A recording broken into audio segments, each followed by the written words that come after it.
Dobre, tak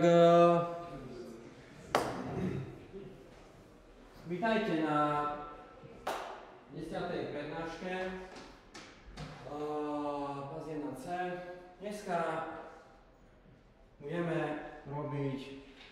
Dneska sa otočíme o 180 stupňov a budeme robiť úplne niečo iné, než sme robili doteraz. A stále budeme robiť nejaké grafické aplikácie, ako teraz. Akorát to nebudú desktopové aplikácie, webové aplikácie. Budú bežať po webovom prehliadači.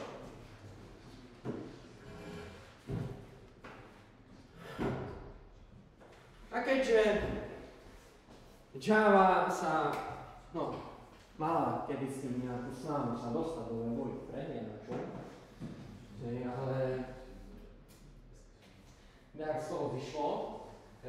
Webové prehliadače rozumejú programovaciemu jazyku JavaScript a iba tomu, aj keď existuje ešte WebAssembly, čo je nejaký kvázi bytecode, kde si môžete kompilovať nové jazyky, ale tak stále lingua francov v webovom vývoji webové UI vývoji je JavaScript. A iné jazyky, ktoré sa kompilujú, alebo transpilujú do JavaScriptu. Hej.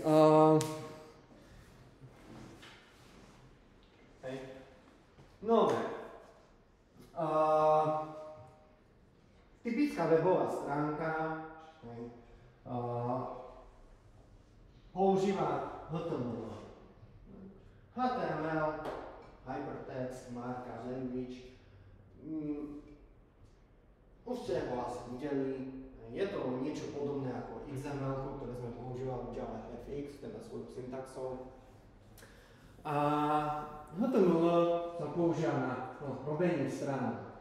Máte tam nejaké značky, pomocou ktorých viete do stránky vkladať text, obrázky, tlačidlá, tabulky a podobné veci. Tie ale budú vyzerať celkom retro, celkom archaicky. Na to vzniklo CSS, čo je podobný nejaký tiež jazyk značkovací, ktorý ale neslúži na definovanie štruktúry tej webovej stránky, ale na definovanie vzhľadu. Čiže viete rôznym komponentom meniť farby, veľkosť, umiestnenie, či sa majú ukladať naľavo, napravo a podobne. No a keď tomu chcete dať aj nejakú kvázi logiku, ktorá je niečo iné než napríklad klasická webová forma, že tu si vypnú tieto, odošli a niečo sa niekde pošle. Ale chcete nejakú komplexnejšiu logiku na tej stránke alebo na definovanie nejakej pokročilej grafiky ako animácií alebo podobne, tak na to slúži JavaScript. S Java to nemá nič spoločné.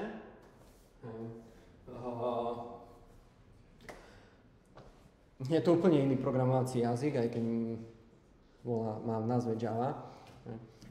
A to vám umožňuje tej stránke dať nejaký život.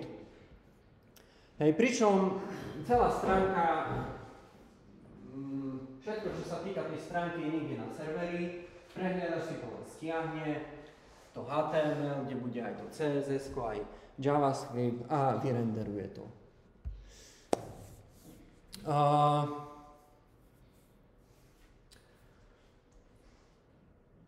Tento postup je hodný v 90. rokoch a dnešná stránka reálne takto nevie fungovať, neviete kodiť len tak, ako sme to ukazovali na minulom slajde. Tak vznikli tzv. Templatovacie šablóny, by som povedal, že máte stále server, ktorý generuje to HTML, ale ono generuje v zmysle, že ono nevráti už nejaké hotové HTML, ktoré napísali. Hej. Ale mali ste tam nejakú logiku, ktorá pomocou podmienok alebo cyklov, pomocou klasických programovacích nástrojov vám to HTML nejakým spôsobom vygeneruje. Hej. To už ste mohli, keďže je to na serveri, mohli ste to písať v ľubovolnom jazyku. Hej. Tak najpopulárnejšie PHP, ale aj Java a podobne. Hej. Väčšinou to HTML, čo by ste robili, hej, to nebolo čisté HTML, ale tie frameworky alebo knižnice, oni si tam doplňali nejaké špeciálne tagy, hej, napríklad podmienky alebo for cykly a podobne.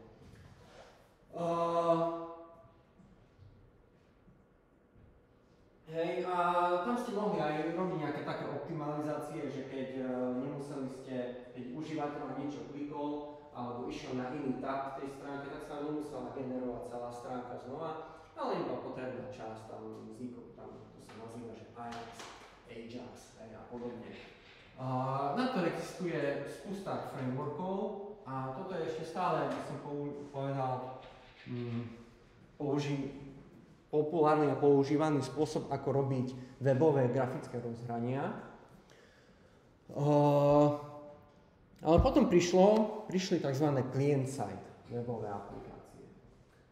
A to znamená, že prečo by server mal generovať nejaké HTML?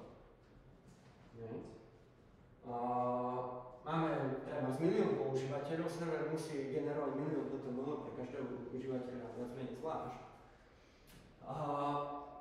Tak ľudia prišli s myšlienkou, že veď máme browser, v ňom je interpreter JavaScriptu, nakoďme celú stránku v JavaScripte a server jediné, čo robí, je, že pošle ten JavaScript tomu browseru a ten JavaScript už nech vygeneruje to HTML. A tým pádom sa z JavaScriptu časom stal, by sme povedali, občan prvej kategórie.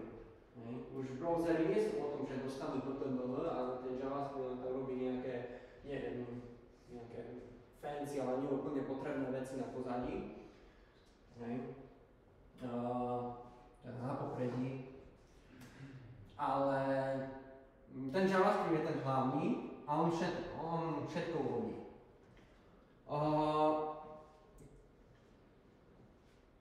Je to možné, lebo tie runtime v tých browseroch, tie JavaScriptové interprety sa času veľmi vyvinuli a už ďaleko neplatí, že JavaScript je nejaký pomalý jazyk, ktorý nie je vhodný na nič komplexnejšie, ale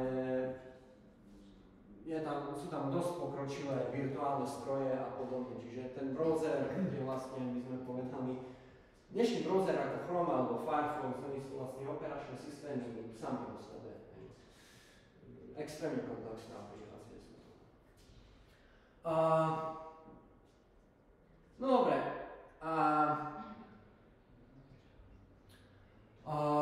Platí, že celá tá aplikácia bude len v tom prehliadači a aplikácia teda priamo modifikuje ten DOM model, hej? Čiže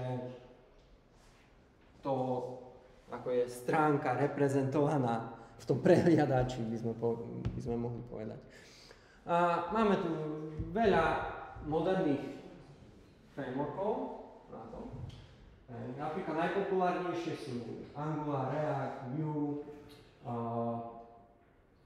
Teraz posledné 2-3 roky tiež do popredia ide dosť Svelte, aj keď ešte som to v nejakej firme nevidel, ale veľa sa o tom hovorí. Hej. S tým, že platí asi takto. V Amerike je najpopulárnejší React by far. V Európe asi Angular. Vue je hlavne v Ázii.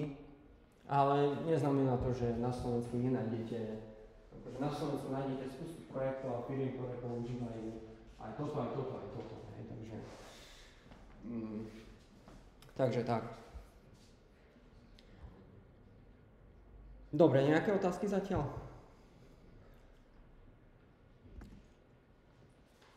Hej, čiže spomenul som niečo ako DOM.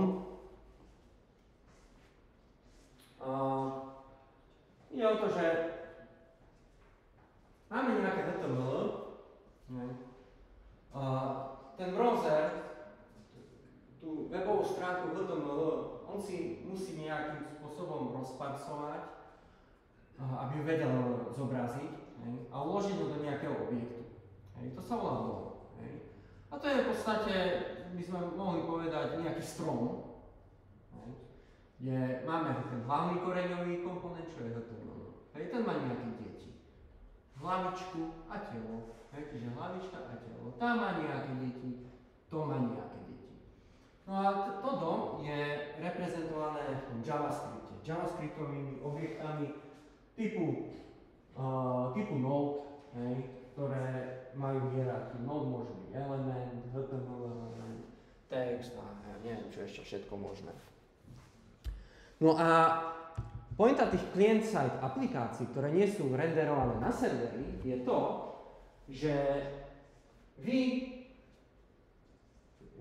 namiesto toho, aby vaša aplikácia už dostala hotové HTML, ten browser z toho spravil DOM a váš klient pracuje s hotovým DOM, s hotovou štruktúrou, vy dostanete len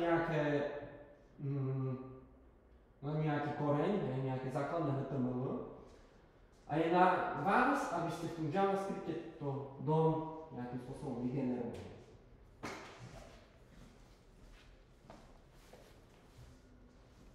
Dobre, to je akože taká, my sme povedali taká, že ako to funguje pod kapotou, také rýchle intro, ako ten browser to parsuje. Ale to nie je až také, by som povedal, extra dôležité pre to, čo chceme robiť. No a JavaScript, poviem to rovno, prosto je otrasný programovací jazyk. To, ako bol ten jazyk urobený, to, ako tie browserové technológie fungujú, boli veľmi narýchlo splácané a pracuje sa s tým otrasne. To platilo pred 20 rokmi, ale odvtedy ušiel nejaký vývoj, ktorého účelom bolo tú otrasnosť nejakým spôsobom pochovať a schovať. Aj keď tam niekde pod kapotou hlboko niekde je, to domko a podobné veci. Existujú frameworky a knižnice, ktoré sú napísané v JavaScripte, ktoré vás od týchto zložitých vecí odtieňujú a umožňujú vám robiť tieto webové aplikácie v úvodzovkách veľmi pohodlne. Dobre. Ako som povedal, browser rozumie jazyku JavaScript. Keď vznikla potreba písať väčšie aplikácie v tom JavaScripte, tak sa zistilo, že ten JavaScript na to nie je vhodný, pretože je netypovaný. Netypové jazyky ako JavaScript alebo Python, oni sú super, keď chcete urobiť nejaký malý skriptík alebo nejaký malý programček, ale keď chcete urobiť mnohosúborovú aplikáciu, ktorá má triedy, mnoho funkcií a neviem čo všetko, tak čistý JavaScript, podobne ako Python, sú na to nie veľmi vhodné veci. Ale my chceme písať v browseri veľké aplikácie. Tak preto vznikli jazyky ako CoffeeScript, teraz sa najčastejšie používa TypeScript, ktoré sú ako JavaScript, ale dávajú to veci naviac. A ten TypeScript, on sa skompiluje, on sa hovorí, že transpiluje do toho JavaScriptu, ktorému už ten browser rozumie. Čiže JavaScript je dneska ako keby assembler, ak máte assembler procesora, tak JavaScript je assembler webového prehliadača, do ktorého sa kompilujú iné, nie že jednoduchšie, ale pohodlnejšie jazyky. Takže TypeScript je jak JavaScript, ale na steroidoch. Má typy, čiže viete rozlišovať medzi stringom a číslom, viete si vytvárať vlastné typy. Má podporu pre objektové programovanie, funkcionálne programovanie, všetko možné, má generika a podobne.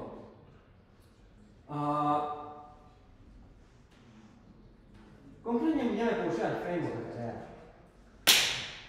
Alebo No a existujú všetky tie webové frameworky, im nestačí ani to HTML, im nestačí ani ten moderný JavaScript, ani TypeScript, im nestačí nič, všetky tie frameworky, oni si definujú nejakú vlastnú ešte nadstavbu tých HTML a JavaScriptov a podobne. React má niečo, čo sa nazýva JSX, alebo TSX, čo je taká nastavba ešte toho JavaScriptu alebo TypeScriptu, ktorá vám umožňuje pracovať s tým HTML priamo v JavaScripte. Umožňuje vám miešať ten JavaScript a HTML. Nemusíte to oddeľovať, že máte tu HTML a script je niekde bokom. Máte to všetko na jednej kope.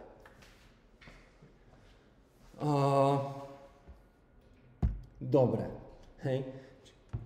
Čiže keď mali sme frameworky v Java ako Spring, tak oni pracujú, tá magia v Java, tých javských frameworkov bola to, že oni pracujú s reflexiou, s anotáciami. Magia moderných javascriptových alebo TypeScriptových frameworkov je to, že oni si spravia plugin do kompilátora, vlastný prekladač, vlastnú nadstavbu toho jazyka. Takže ešte väčšia mágia je v tých frontendových moderných frameworkoch, ako napríklad JavaFX alebo Spring Boot. Takže ako som povedal, že TypeScript je jazyk, ktorý sa prekladá do JavaScriptu, konkrétne do ECMAScriptu, čo je vlastne len taká špecifikácia.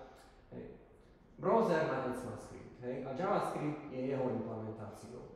A TypeScript je nadstavba na JavaScript. No je to taká komplexná, vzťahová štruktúra medzi tými formami, alebo whatever. Ale webový prehľadač TypeScriptu nerozumie, napriek tomu chceme skúšať TypeScript v prehľadači, čiže musí sa preložiť do niečoho, čo mu ten webový prehľadač rozumie. Potom máme ešte nejaký server, ktorý robí len to, že on už tie preložené, skompilované súbory, tie JavaScripty,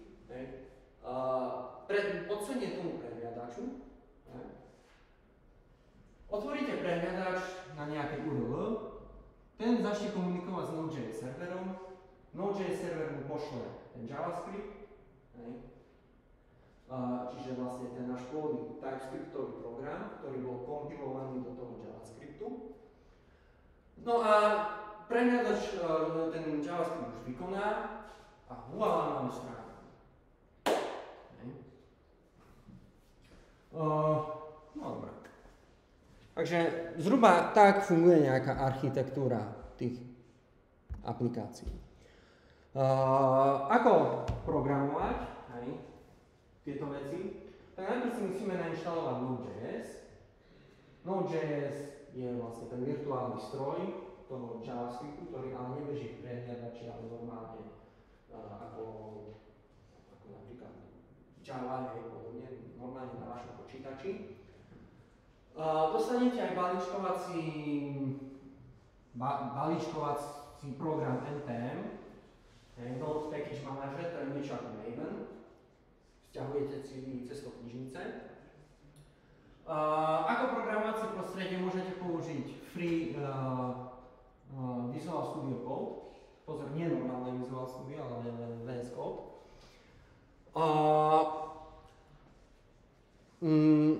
Prípadne môžete použiť IntelliJ, tam má špičkovú podporu pre Node.js, TypeScript, JavaScript, React, všetko možné. Alebo WebStorm, čo je vlastne len IntelliJ osekaná od Java a sú tam len tie veci na webové UI.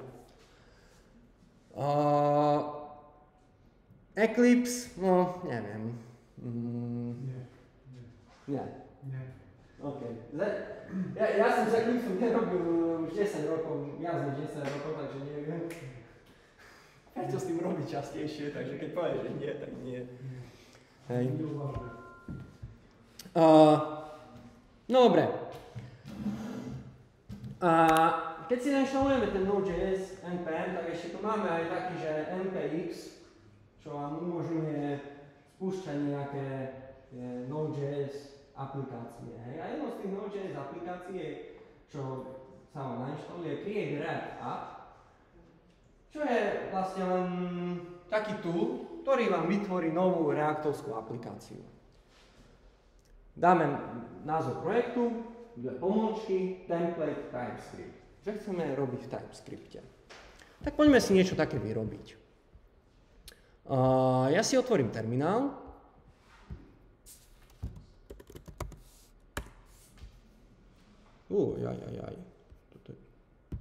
Toto nechcem. Tak. Tu si otvorím terminál, no a ja to napíšem. Ja už mám nainštalovaný Node.js. Hej, Node.js. Nemám. Tak. Ja používam Mac, takže môžem použiť Node.js, hej. Môžem použiť Homebrew, nemusím si to inštalovať zo stránky, ale môžem aj tak. Hej. Normálne, keď ste na Windowse, buď môžete ísť na tú stránku a stiahnuť si Node.js, prípadne použiť Chocolate, hej, alebo Scoop, čo sú balíčkovací manažéry pre Windows. Existuje ešte Winget, čo už Windows 11 má v sebe vlastný balíčkovací manažér, hej, ale neviem, hrozne sa používa. Takže, no, inštaluje sa mi Nodeko, no a potom tu ja spustím toto. Hej. Ja si to skopčím. Hej. No a potom ten create React app nám spraví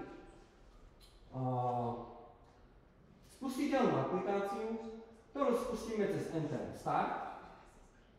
A čo by sa malo stať, že otvorí sa browser a uvidíme tam šablónu našej aplikácie.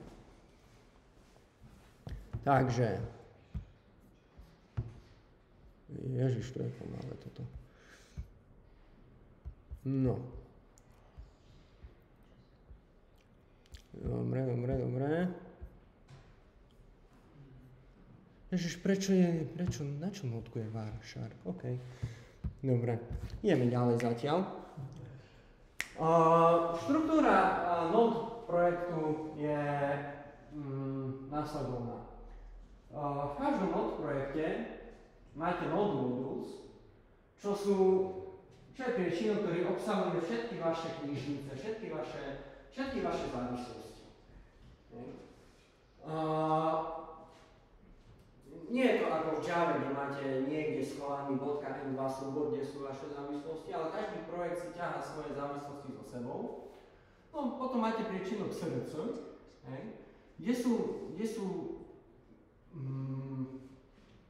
kde máte index tsx, čo je vlastne tá stránka, ktorá sa spúšťa, a tá vlastne spustí len váš hlavný komponent, ten app.tsx. Preto môžete mať aj nejaký unit test a môžete mať aj štýl CSS. No a ešte na koreňovej úrovni ešte máte také veci ako že tsconfig, package info. Hej. Takže tak, ty už si sa nainštaloval konečne. Hej, no super. Takže môžem spraviť toto. Aj. Nekopírovať. Dobre, takže nazveme si to entrance web UI. Okay. No. A čo nevie? Tags may not have any characters.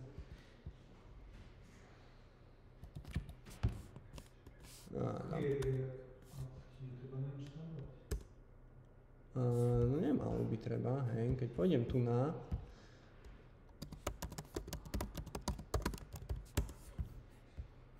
takže dáme, že adding TypeScript. No nemalo by byť, hej, to už by malo tam byť, npx. You don't need to install, ale nie, to je niečo iné.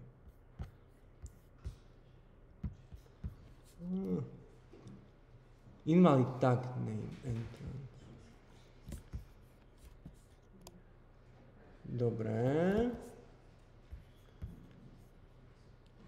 Dobre, viete čo je sranda, že na Linuxe to išlo úplne bez problémov, Mac je taký divný, alebo React install create React app, hej, on ani o tom nevie. Alebo si Node.js nainštalujem priamo zo stránky. Hej. Malo by to stačiť.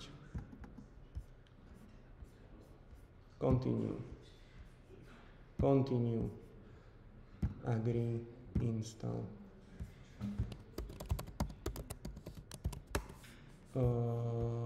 Nezožerie mi toto heslo.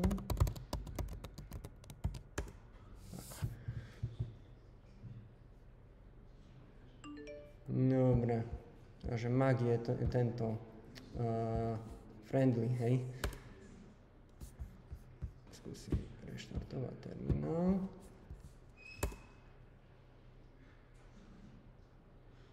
Dobre, vyzerá, že niečo robí. Nie.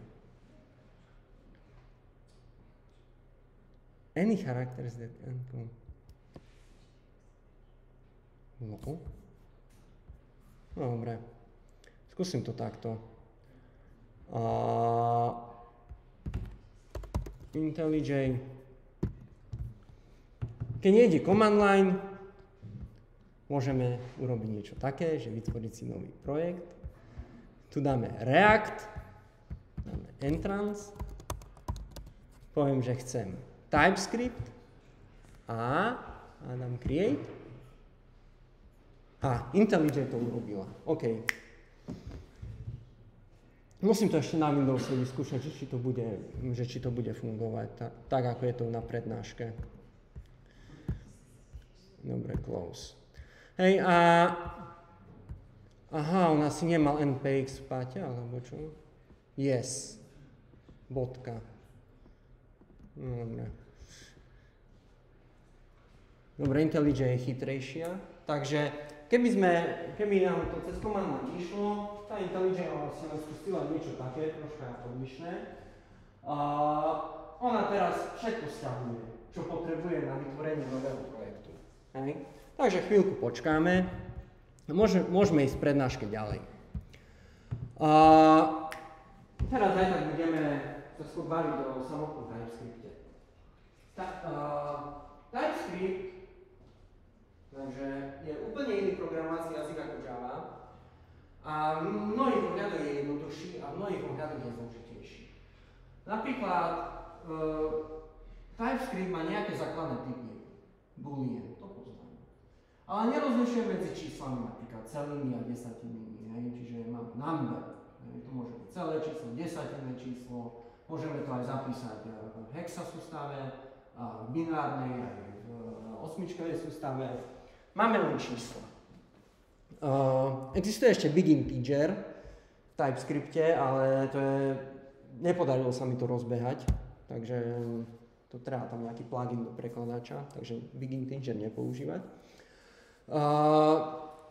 Keď pracujete s číslami, máte nejaké základné konštanty, ako infinity alebo minus infinity, čiže nekonečná, maximálne hodnoty. A čo je také oproti Java iné, je, že máte n a n, to je konštanta, not a number, čo je také špeciálne číslo, ktoré nie je ekvivalentné s ničím ani samé do sebou. Keď dáte, že s, že či je to isté ako s, čo je not a number, vráti vám false. Neviete ho porovnávať s ničím. Not a number je výsledkom operácií, ako keby ste chceli pasovať string, a máte string, v ktorom je 1, 2, 3. A keď to chcete previesť na číslo, na number, tak vám to prejde. Ale keby ste mali string ako ahoj svet, a to by ste chceli prevodiť na číslo, tak výsledkom bude not a number. Not a number majú aj iné jazyky, v nich ešte not a number zvykne byť delenie nulou, ale v JavaScripte to tak nie je, to vám vráti nekonečno. Hej. Ďalšie takéto syntaktické veci, čo sa týkajú toho TypeScriptu, ale myslím, že je to aj v JavaScripte, je var a let. V JavaScripte je zvykom, alebo bolo dlhé roky zvykom, že keď ste mali nejakú premenu a chceli ste ju vytvoriť, tak preto ste dali var. Tam je ale problém, že var je definovaný v rámci funkcie, nie v rámci bloku. Čiže keď v Java by sme mali var i, aj v nových Javách to vieme robiť, tak ten var i bude existovať iba v rámci toho for cyklu. Ale v JavaScripte aj v TypeScripte bude var i existovať v celej funkcii, čiže viete ho používať aj inde.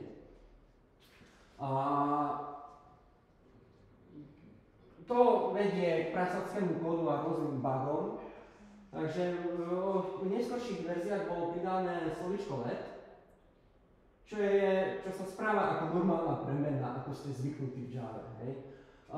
Mali by ste v modernom webovom kóde používať premenné iba cez let, nie cez var.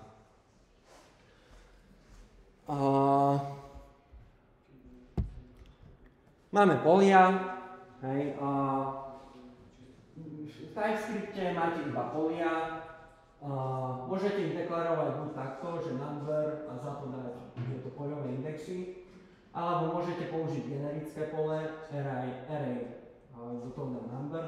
Je to isté, je to len iný zápis. Polia sú rozdielne od Javy. V JavaScripte môžete pole meniť, môžete do neho pridávať veci, odoberať a podobne. Čiže pole v TypeScripte / JavaScripte je ako array list v Java. Akože klasické normálne pole tu nie je ako v Java. Hej. Tak samozrejme máme stringy. Stringy môžeme deklarovať buď cez apostrofy, ako v Java, alebo, to sú úvodzovky, alebo cez apostrofy. V TypeScripte sa nerozlišuje medzi charom a stringom, takže toto a toto sú to isté. Môžete ešte stringy robiť cez backtick, čiže to, čo je na klávesnici pod, ak máte hore 1, 2, 3, tak to, čo je naľavo pod jednotky. Aspoň na anglické sa takto robí backtick. Iba, že ste na jablku, to backtick je úplne niekde inde. Prečo nie? No a ten backtick vám umožňuje robiť interpoláciu. Čiže viete, nemusíte stringy konkatenovať cez plus, ale viete použiť ten dolár a do tých kučerávých zatvoriek dať to, čo chcete, nejakú premenu. Alebo volanie nejakej funkcie a ten výsledok sa potom appendne do toho stringu, sa tu vloží. Cez backticky viete robiť aj viacriadkové stringy, čiže tento prázdny riadok, čo je pod let sentence a na budúci mesiac je tiež súčasť toho stringu.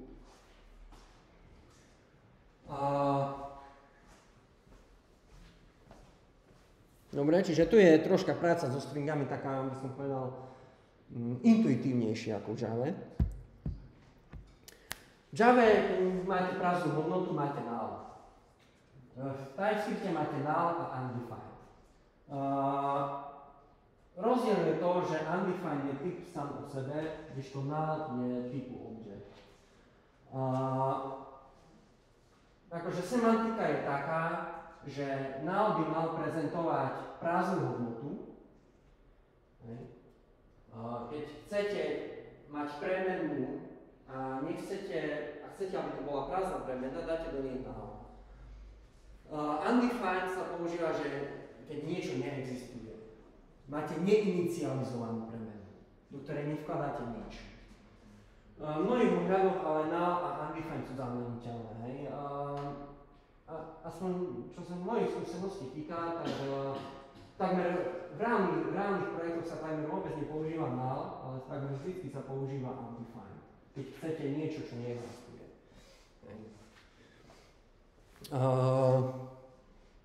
Takže sú medzi nimi nejaké drobné rozdiely, ale preferujte undefined. Porovnanie. Tak, aby toho nebolo málo, tak, my tu máme vlastne v Java. V Java máme dve porovnania. Rovná sa a potom equals. Okay. V TypeScripte máme tiež dve možnosti porovnávania. Máme klasické dvojité rovná sa, to robí chytré porovnanie. Ono ignoruje typy, snaží sa porovnávať hodnoty. Čiže preňho, keď máme, že jednotku číslo rovná sa jednotku string, tak to je true. Pretože v oboch je jednotka. Nezaujíma to, že sú iné typy. Máme potom ale 3 rovná sa, a toto by sa malo používať stále, čiže berie do úvahy aj rôzne dátové typy. Myslím, že IntelliJ aj VS Code, keď použijete to dvojité rovná sa, tak vám bude hádzať warningy, že radšej používajte toto, lebo je to exaktnejšie. To asi vzadu neuvidíte, ale je to taká tabulka, veľmi letný výcuc, akože toho, ako JavaScript a teda TypeScript operátory fungujú všelijako inakšie, a JavaScript a aj TypeScript sú vzor mnohých vtipov na to, ako rôzne operácie, ako plus, minus, rovná sa, ako fungujú úplne opačne, že A plus B je niečo iné ako B plus A občas. Takže tak. Dobre, veľmi často sa používajú aliasy. Viete si definovať nový typ, ktorý bude len vlastne iný názov pre nejaký iný typ. Čiže ak chceme color reprezentovať nejakým číslom, tak spravíme nový typ a máme to takto pekne. Funkcie sú v TypeScripte občania prvej kategórie, čiže keď chcete používať lambda výrazy, tak vám stačí vytvoriť si nejaký typ, ktorý bude typu funkcia, ktorá žerie tieto dva parametre a vracia nejakú inú návrhovú hodnotu. Nemusíte sa bábrať s tými jednometodovými rozhraniami ako v Java, keď chcete programovať funkcionálne. Dobre. TypeScript ešte podporuje unióny, čiže vy môžete povedať, že chcem nejaký typ, ktorý môže byť buď niečo alebo niečo iné. Čiže máme typ color, čo je typu číslo. Farby sa najefektívnejšie reprezentujú nejaké číslo. Ale čo ak chceme mať nejaké špeciálne farby, aby užívateľ, keď chce modrú, nemusel písať 0x 000 ff alebo niečo také, ale mať nejaké špeciálne prípady, pre ktoré chcete dať nejakú špeciálnu starostlivosť, tak viete si vytvoriť unión. Čiže máme farbu, hociaká farba bude number, ale máme tu nejaké špeciálne 3 farby, čo sú stringy red, green alebo blue. No a potom, keď si chceme vytvoriť premenu typu color, môžeme tu dať red, môžeme tu dať hociaké číslo, pamätajme, tu je hexadecimálny formát, ale môžeme dať aj dekadický, ale nemôžeme tu dať iný string, lebo nie je to v tom type. Potom máme ešte unknown a any. Unknown je niečo ako objekt v Java. Hoci čo môžete priradiť do unknown, všetko ako keby ide od unknown. A potom ešte máte any. Any sa používa na spätnú kompatibilitu s JavaScriptom. Čiže môžem mať premenu typu any, do nej dať hoci čo, ale môžem s ňou robiť hoci čo. Môžem sa pokúsiť zavolať nejakú metódu, ktorú to číslo nemá. Prekladáš to zožerie, pri behu sa to zbortí. Nejaké otázky?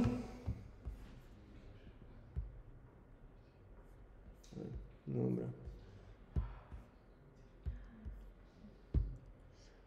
Dobre, takže vyzerá, že IntelliJ dokázala, čo ja som nedokázal. O chvíľu nás všetky tie veci nahradia. Viem spustiť program cez npm start. Načíta sa mi stránka, Uá, a toto je naša nová stránka. OK.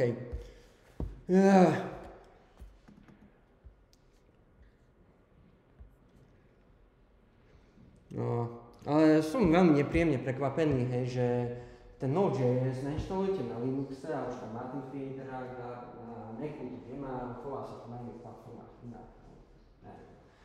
Je to možné. Dobre, zatiaľ nejaké otázky? Dobre. Takže truty a falsy. V TypeScripte a v JavaScripte do ifu môžete dávať hocičo.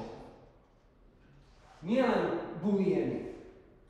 A je to taká tabulka, že čo sa ako interpretuje. Hej? Takže if nežerie true false, ale žerie truty falsy a platí, že keď máme boolean, tak true je truty a false je falsy. String je vždycky truty, okrem prázdneho stringu. Number je vždycky truty, okrem nuly a not a number. Null je vždycky falsy a undefined a objekty a polia sú vždycky truty. Čiže keď do ifu dám nejaké pole, tak ten if sa vyhodnotí na truty a vykoná sa. Keď dám do if null, alebo null, alebo not a number, alebo prázdny string, tak if sa vykoná záporne, a no teda vyhodnotí sa záporne a nevykoná sa, ten blok sa preskočí. Ešte môžete uvidieť takú fintu, že dve výkričníky vám zoberú ľubovoľnú vec a predtypujú na boolean, hej, podľa tejto tabulky.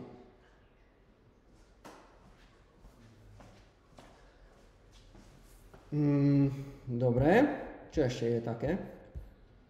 Ináč už beží projekt, už sa ho podarilo spustiť. Tie dva výkričníky sú vlastne dvojitá negácia. Áno, nie je to operátor sám o sebe, je to vlastne dvojitá negácia, lebo vy viete hocičo znegovať, hej, a keď máme treba string haha, a keď ho znegujem, tak mi vráti false. A keď tú negáciu znegujem, tak mi vráti true. Hej.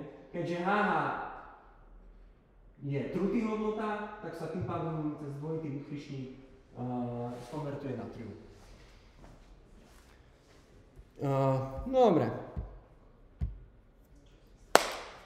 Tak poďme ďalej. TypeScript, ako už názov jazyka napovedá, je hlavne o typoch, takže type bude veľmi časté slovíčko, ktoré budete v reálnom projekte používať. Type vám môže, keď chcete mať nejaký vlastný dátový typ, ktorým niečo má, niečo robí, tak si vytvoríte napríklad type student, dáte rovná sa, do počerajú zatvoriť dáte inštančné premenné. Môžete používať aj anonymné dátové typy, čiže keď chcete adresu, nemusíte si to dávať ako nejaký samostatný typ, ale viete to tu takto priamo dať. Typ môže mať aj hlavičky metód, tie môžete zapísať takmer rovnako v Java, že názov metódy, vstupné parametre, akurát výstupná hodnota ide, že dvojbodka ten typ, že to nie je predtyp, ako v Java. Keďže funkcie sú občania prvej kategórie, tak my funkciu môžeme prezentovať ako inštančnú premenu, ktorá je typu nejakej funkcie. To sú ekvivalentné zápisy, ten say name and env, ten žltý aj ten fialový. Robia to isté, len sa inak zapisujú. Takže keď si chceme vytvoriť inštanciu nejakého typu, tak nejakú premenu, tak normálne si vytvoríme premenu, zadefinujeme za dvojbodku typ a to vytvoríme. Vytvárať inštancie je veľmi jednoduché, pokiaľ sa jedná o klasické inštančné premenné. Pokiaľ sa jedná o metódy, tak vždy, keď vytvárame nejakú premenu, nejakú inštanciu, tak musíme tú metódu implementovať. Prípadne tu môžeme dať referenciu na inú metódu, čiže dať názov inej metódy. No a potom tú metódu môžeme zvolať.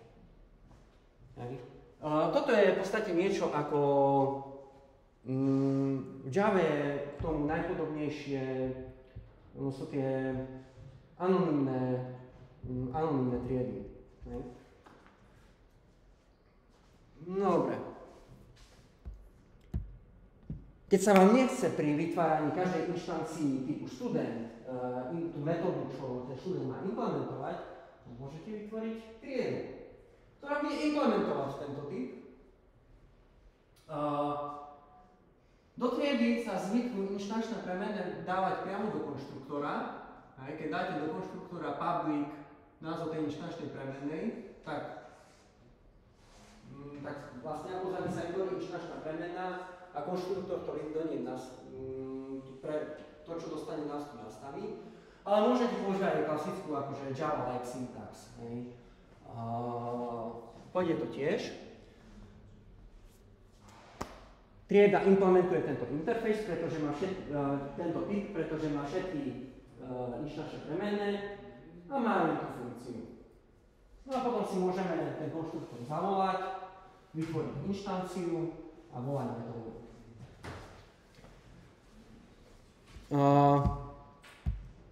Ešte TypeScript má interfejsy a abstraktné triedy. Interfejsy sú takmer rovnaké ako typy. Líšia sa hlavne v tom, že keď máme nejaký interfejs, person, interfejsy v TypeScripte môžu mať inštančné premenné.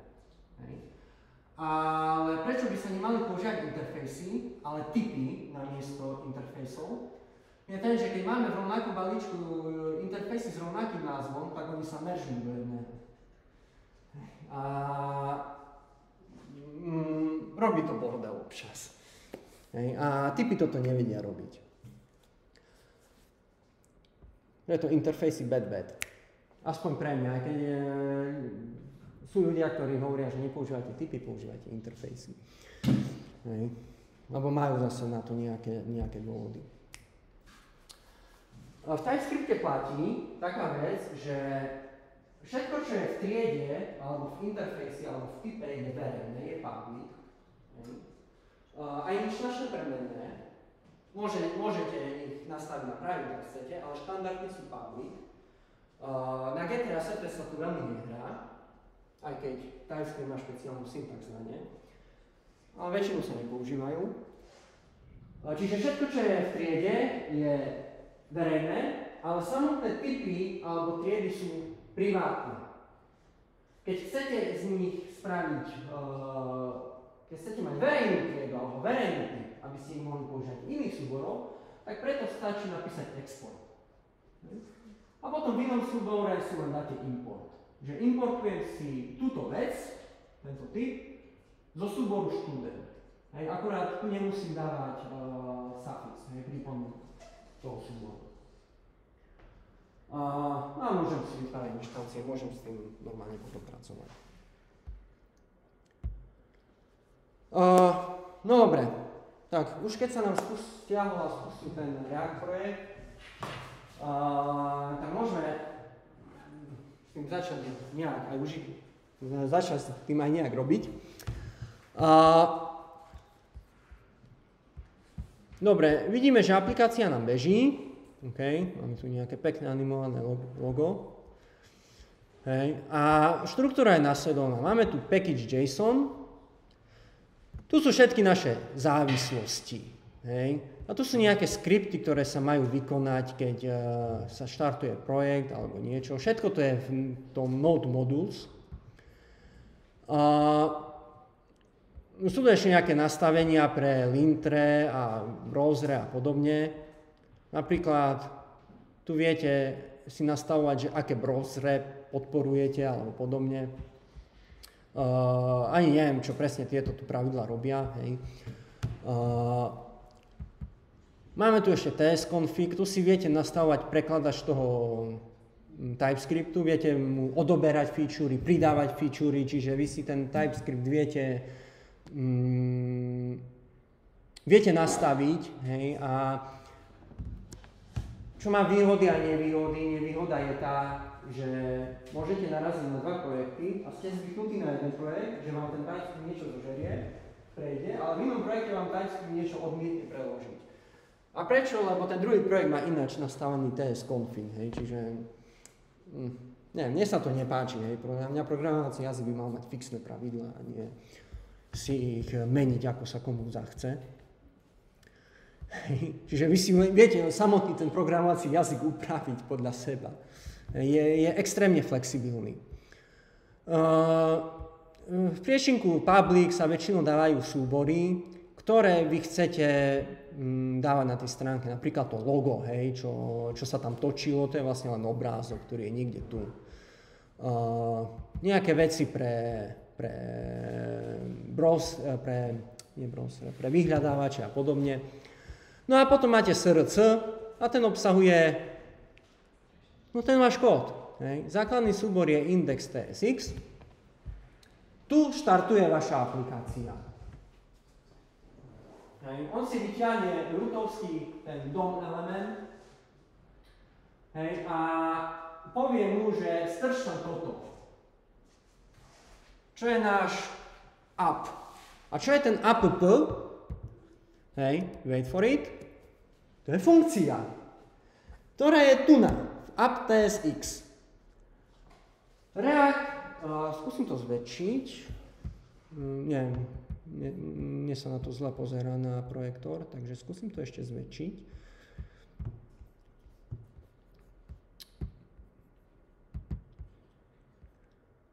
Kde to je editor? Font. Dám veľkosť 18. Hej.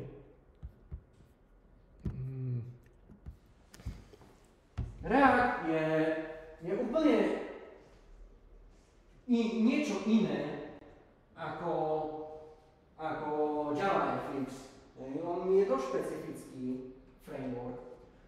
A špecifický je tým, že je funkcionálny, všetko je funkcia.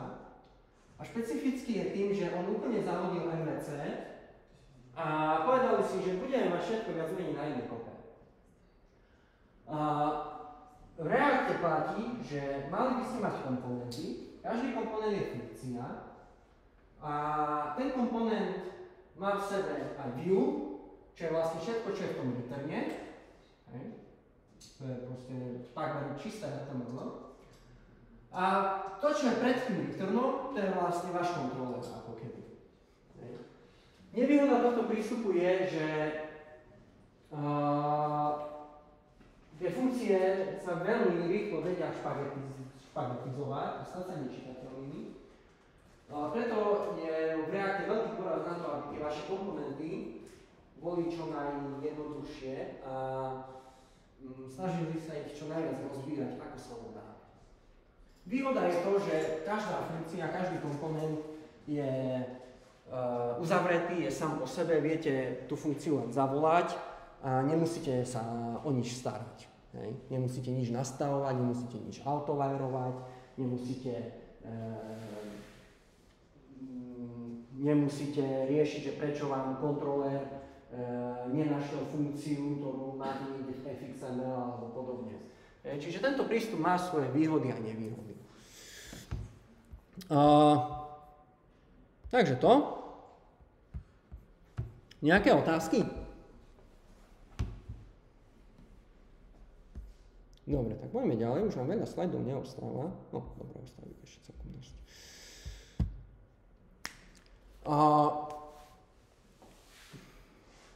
Ja teraz chcem urobiť niečo také, že keď pôjdem na tú stránku, na tú našu novú aplikáciu, tak nám vráti zoznam nejakých userov. Ona nám ho vypíše.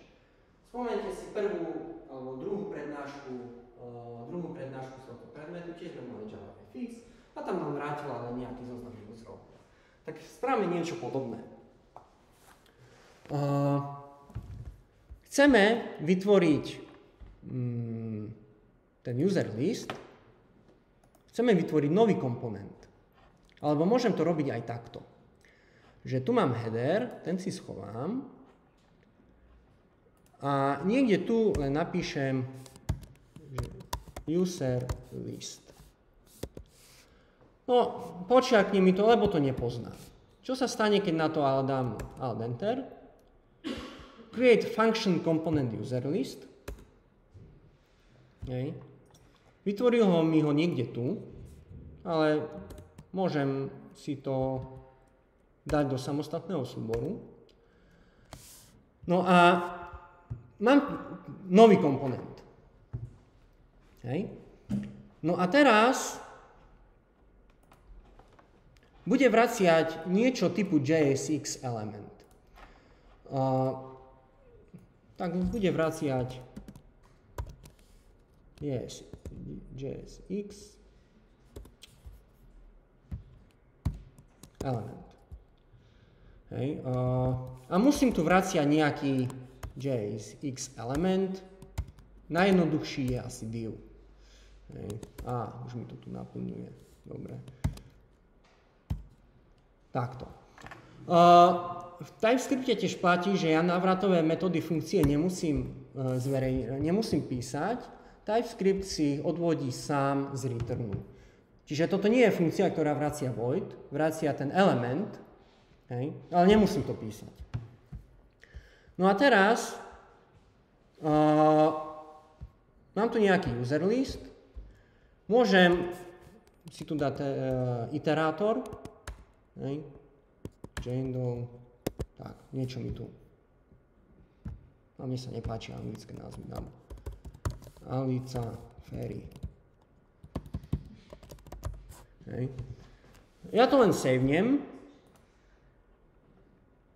Voilà, máme tu user list. Hej. A máme tu vypísanú Alicu Ferry. Nemusím reštartovať aplikáciu, zmeny sa mi v browseri aktualizujú samé. Pri tomto je veľmi vhodné mať dva monitory. Je to veľmi pohodlné. No dobre. Čo máme ďalej? Teba vypnem, zlatý. Hej. Môžeme urobiť niečo také, že mať veľa tých userov potenciálne a v tom kvázi HTML, hej, cez to iterovať. Čiže ja si viem vytvoriť niečo také, vytvorím si pole userov, hej. Tiež nemusím dávať datový typ, pretože TypeScript si to sám odvodí. No a poviem tu, že tu dám users, map, a čo sa tebe nepáči? Unexpected token. Čo mám tu na? Aha, chýba mu nejaká zatvorka. Čo mi povedal, že tie AIčka, hej, toto mi chýba. Toto mi chýba. Tak. Tak. Viem v tom HTML používať aj kód, hej, ktorý musím ohraničiť učeravými zátvorkami. A všimnite si, že tu používame funkcionálne programovanie. Už z predminulej prednášky vieme, že v Java sme mali funkciu map, ktorá žerie niečo a zmení nám to na niečo iné. Hej. Čiže žerieme userov a vraciame tie tagy, hej, li. Je elementy v tom enumerátore, v tom úlove. A ja to savenem.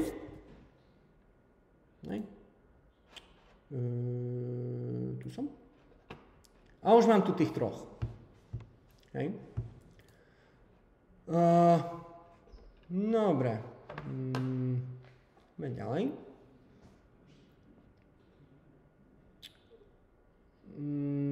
Ešte existuje taká finta, že export default, že nemusíte potom robiť import nejakého konkrétneho elementu, ale len stačí vám importovať súbor a to, čo je export default, tak to sa automaticky importuje, ale to nám teraz netreba.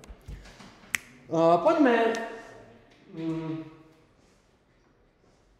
tým userom chceme dať aj niečo viacej ako mená. Chceme z nich vytvoriť normálne entity. Hej. Takže vytvoríme si typ user, ktorý bude mať tieto inštančné premenné. Všimnite si tento otáznik. Čo znamená otáznik?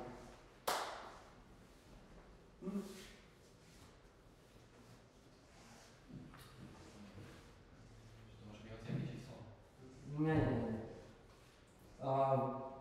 Spomeňte si na Java. V Java, keď sme mali tú entitu user, tak predpokladali sme, že všetko nebude null, ale either bude null. To sme aj takto v databáze robili. V TypeScripte platí, že hoci čo máte, string, number, boolean, hey, whatever, hoci aký typ nemôže byť null alebo undefined. Ale keď dáte za názov inštančne premenné otáznik, tak tomu poviete, že môže byť buď ten number, alebo môže byť aj null, alebo undefined. Iba undefined. Iba undefined? Dobre. OK. Dík za opravu. Takže ja si toto skopírujem. Skúsim to skopírovať. Bože, hej, na Macu PowerPoint nevie kopírovať ani pastovať bez formatovania. Iba čistý text. Dobre. Aspoň ja som nezistil, ako sa to robí. Hej. Takže vytvoríme si nový TypeScriptový súbor. Hej, bude users.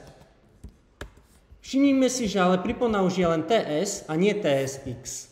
TSX sú také TypeScriptové súbory, ktoré sú ten view, hej, ktoré miešajú ten TypeScript s tým HTML. Hej, to sú komponenty. Takže export type user. Bože, dobrý. No dobre, takže toto tu, kebyže spravím niečo také. Hej, a nahradí to za nič. Aha. Code a reformat code. Hej, takže už to mám pekne urobené. Dobre, nebudem to teraz sa s tým babrať. Ten otáznik je ekvivalent tomuto. Number alebo undefined. Hej, čiže tomu typovému uniónu. Prípadne, keď chcem z nejakého dôvodu používať aj null, tak musím tu dať ešte niečo také. Hej. Čiže inštančná premenná otáznik je skrátka pre typ alebo undefined. Dobre. Čiže máme tých userov. Čo s nimi? Čiže nie, že máme userov, máme typ, ktorý nám reprezentuje userov. Tak vieme si to rozšíriť. Spravíme si nejakých, aj mohli by sme si spraviť teraz nejaké, neviem, user now, alebo niečo, čo nám bude fetchovať userov, ale už nie z databázy, ale z nášho servera, ale to je téma na ďalšie prednášky.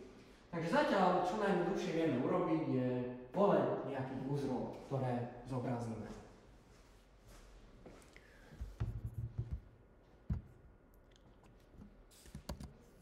Takže pôjdem do IntelliJ. Zatiaľ to dám len tak do user listu, ako nejakú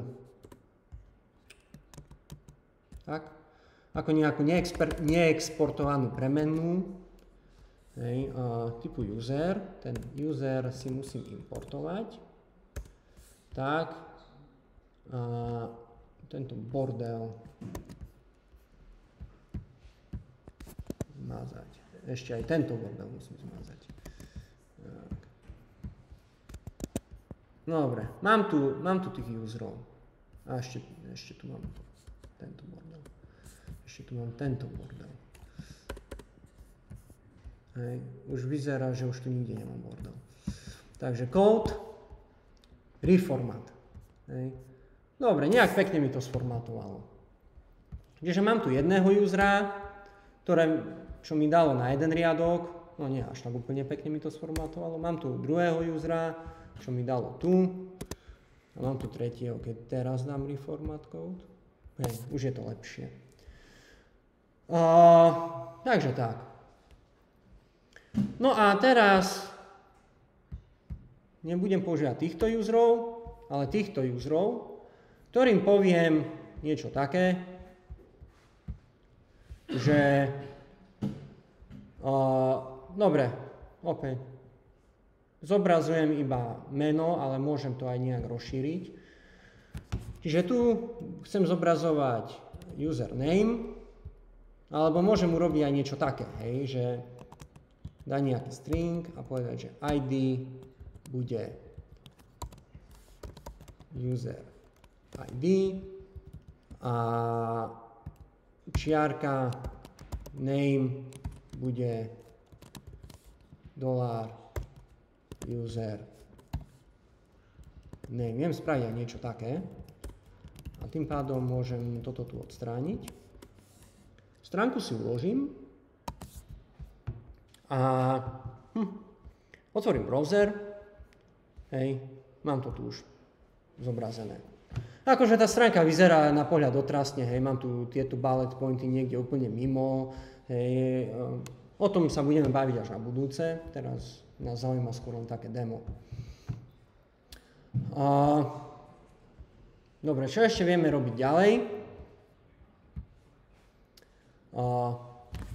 Toto je také komplexné na pohľad.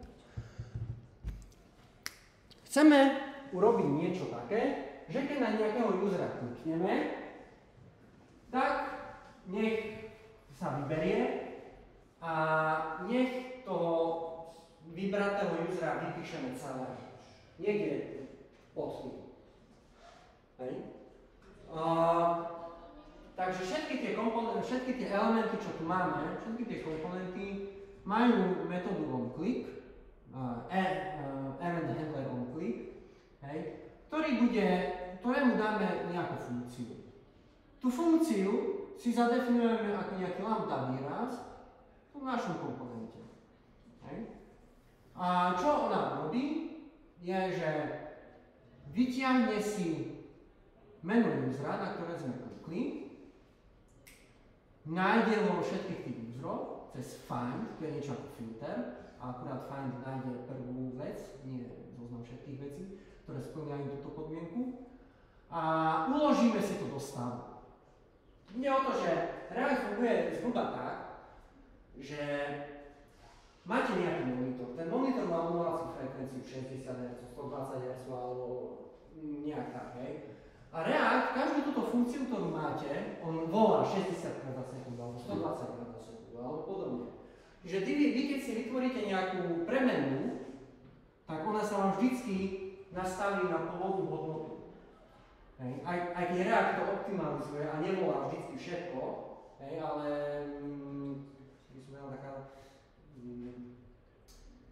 taká triviálna, naivná implementácia Reactu by to robila. Hej. A na to sa používa, že use state. To je tzv. Hack. Hacky vám umožňujú do funkcionálnych komponentov, ktoré štandardne nemajú mať stav, nemôžu, pretože sú to funkcie, dávať stav. Tých hackov je veľa, najčastejšie sa používa use state, čiže keď chcete vytvoriť si ako premenu, ktorú si chcete zapamätať počas všetkých tých renderov. Často sa používa use effect, use memo, to si ukážeme neskôr. A čo ten state bude robiť, je, že máme stav, chceme si pamätať usera, toho, na ktorého klikneme, alebo null, alebo undefined. A začneme null, alebo undefined. Že na začiatku nemáme žiadneho usera. Funkcia useState nám vráti dvojicu premenných. Jedna je ten selected user, čiže aktuálny user, ktorý je uložený. A potom setter, pomocou ktorého vieme toho usera zmeniť. Ten useState si viete predstaviť, ako keby to bola nejaká trieda, ktorá má nejakú inštanciu, ktorá je vlastne, ktorú normálne používate. Je to ako keby nejaký boxing. Hej? Takže poďme si to nakodiť. Hej.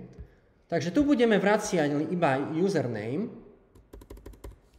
preto aby nám to demo fungovalo.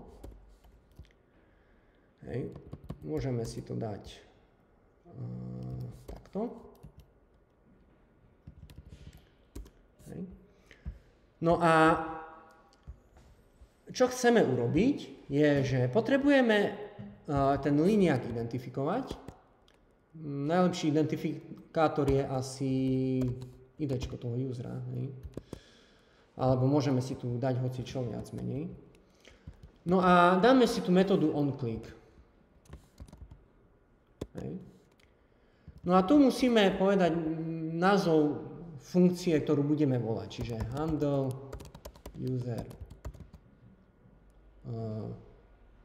user click,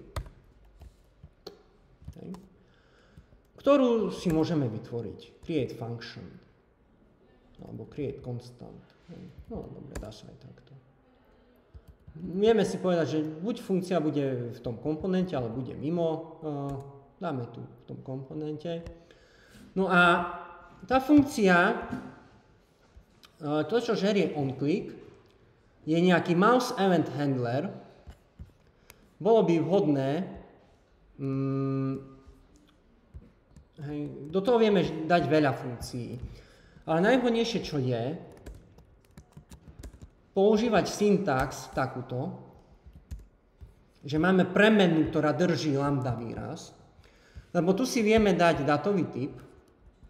Hej.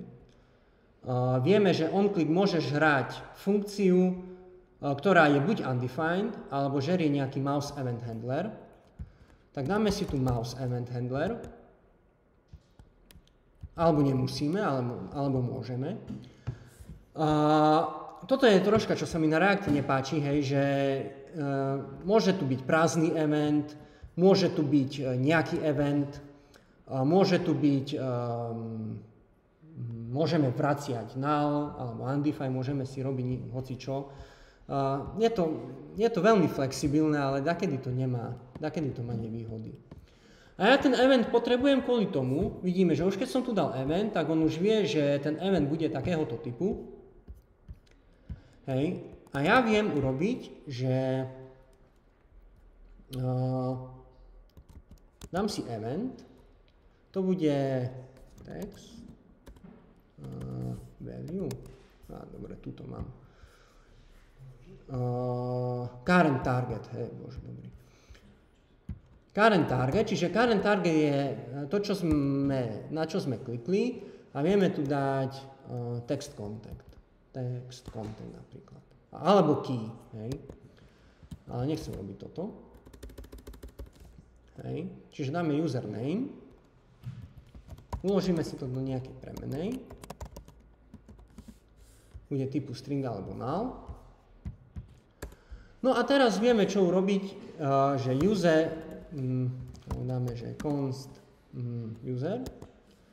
Nájdeme usera podľa toho. A teraz, čo ja chcem urobiť, je, aby tu pod tým sa mi ten user vypísal celý. Hej. Čiže zrobím niečo také. Hej. Dáme tu H2, dáme, že selected user a potom môžeme dať dáme to takto, bude to jednoduché. Hej, bude to, že id, hej,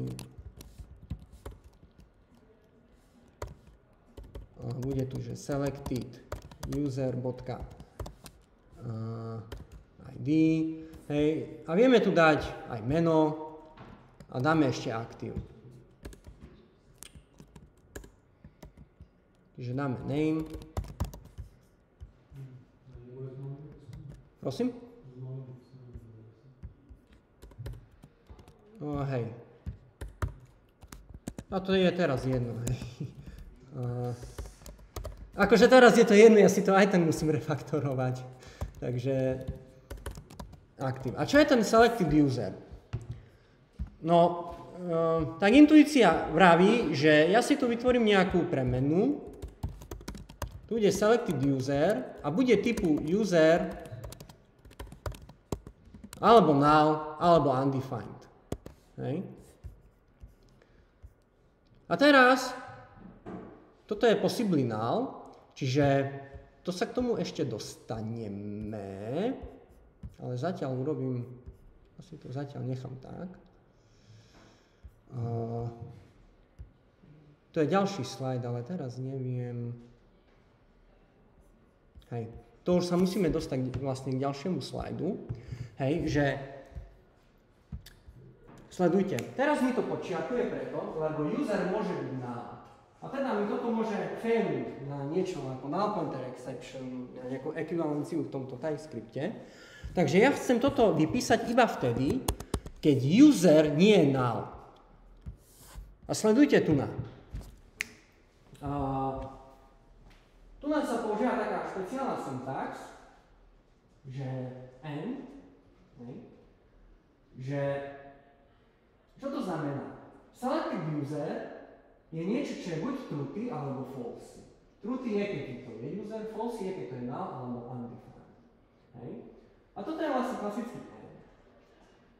Ak toto je false, ak je to null, tak celý tento blok, čo je ohraničený tými modrými, je false a teda sa nevykoná. Hej.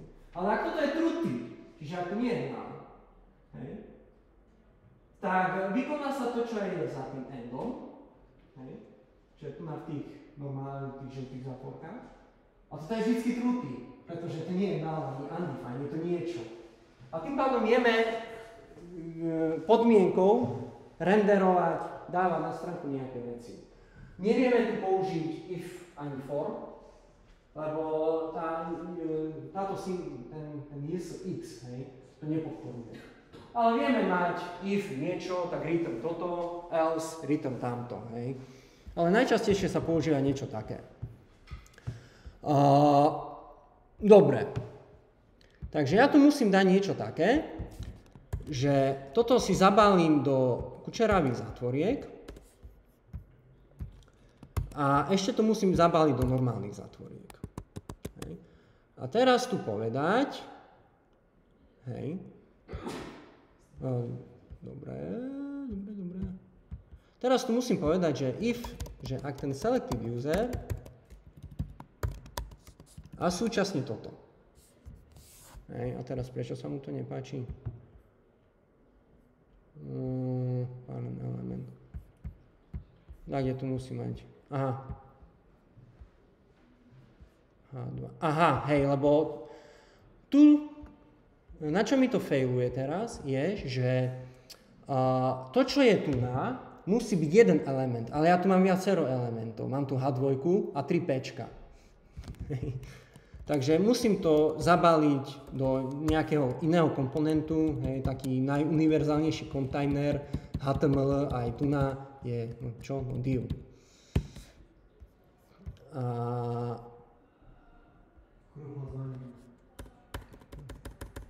Prosím? Tak. A teraz si dám reformat. Čiže teraz sa toto vypíše iba vtedy. Hej. Toto už by sa malo preložiť. Compile with problems. Mám tu problémy. Nejde mi to. Nefunguje. Určite není problém s týmto. Problém je s týmto, že mám tu lokálnu premenu, ktorú chcem používať v tom HTML. Takto to nemôžem robiť. Hej. Lebo tá lokálna premena sa mi vytvorí vždycky na novo. Pri každom refresh rate monitoru. Hej. Neviem tu ani toto spraviť, že selected user sa rovná user. Teda nezožerie mi to. Pretože to je nejaká lokálna premena a píšem z nej, hej, zapisujem lokálnu premenu v jednej funkcii nejaké lambde. To ani Java nedovolí.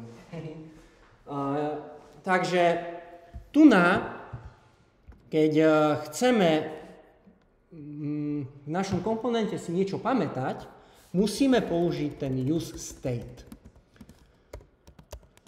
Čiže use state, dáme tu ako generický parameter, čo chceme, čiže bude to user alebo null. inicializačná prvotná hodnota bude null. Hej. A to nám vráti, ten new state nám vráti referenciu na nejakého usera a vráti nám ešte setter. Set selected user. Čo je nejaký lambda výraz. Čo je nejaká, hej, to drží len nejakú lambdu. A teraz, keď toto tu chceme... Však tu je. Akože dá sa to vypnúť. Set selected user a tu dáme user. No, ale on môže byť undefined, čiže asi zrobíme to tak, že tu dáme undefined. Nech sa nemusíme babrať s pretypovaním. Upravím tak aj prednášku. No dobre. Sám som povedal, že používajte undefined a sám dám do prednášky. No, nedodržiavam, čo chcem. No a teraz ja to uložím. Otvorím si Firefox a mám tu userov. A teraz na nejakého kliknem. Aha, čo sa mi zobrazilo? Selected user. Kliknem na Alicu, kliknem na Borisa. Hej, a bude sa mi to meniť. No dobre. Záver asi je taký, že React je niečo, čo nie každému môže sadnúť, lebo je to úplne iný štýl programovania než MVC, než typická aplikácia. A kde je tu problém? Hlavný problém, na čo si treba dať pri Reacte pozor, je, že no toto tu. Máme komponent, ktorý nerobí pomaly nič a už začína byť celkom komplexný. Je to už celkom veľká funkcia. V Reacte je veľký dôraz na to, aby tie vaše komponenty boli čo najjednoduchšie, čo najviac ich rozvíjať. Lebo inak sa z toho stane nečitateľný mes. Veľmi jednoducho. Hej. Napríklad toto, čo už ja tu mám na riadku 40 podmienku, kvázi, tú booleovskú algebru, ktorú interpretujem ako podmienku, hej, toto už by bolo vhodné dať do samostatného komponentu. Hej. Aby to, čo chcete renderovať nejakou podmienkou, aby to bol jednoriadkový zápis.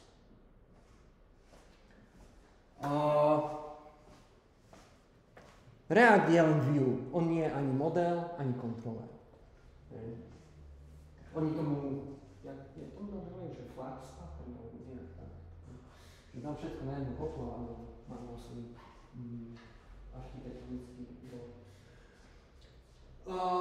Dobre.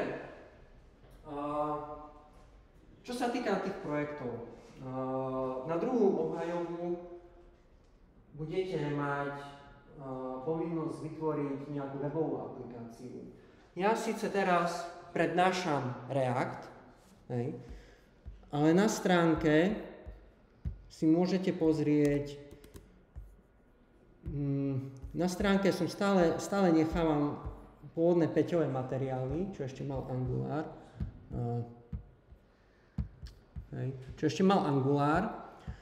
A ja som aj upravil, s dovolením, nepýtal som sa ťa, Peťo,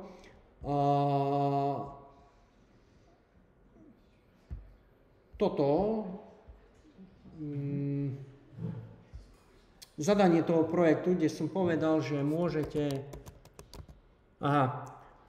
ja som napísal cez React, ale asi môžete robiť aj Angular, hej. Keď som nechal tie materiály, tak môžete používať buď aj React alebo Angular, je to na vás, ale ja budem prednášať React. OK. Alebo môžeme nechať povinnosť na React, alebo mne to je asi viac menej jedno. No dobre. Čiže tak. Asi všetko z mojej strany. Kúpením som to aj stihol. Nejaké otázky? Dobre, čiže pre mňa poučenie mám doma Linuxový stroj, Mac aj Windowsový stroj, musím skúšať všetky tie mená, všetko. a dá to do prednášky, lebo očividne ten Node.js nie je až tak, že write once alebo use once, ja neviem. Na každej platforme sa to inštaluje nejak inak, očividne. Podľa mňa hej. Asi tak, musím to overiť, lebo viem, že niektorí tu máte jablko, asi. Máte tu niektorí jablko? Ty vzadu, takže mal by som pre teba spraviť nejakú podporu. OK, dobre, tak môžete ísť.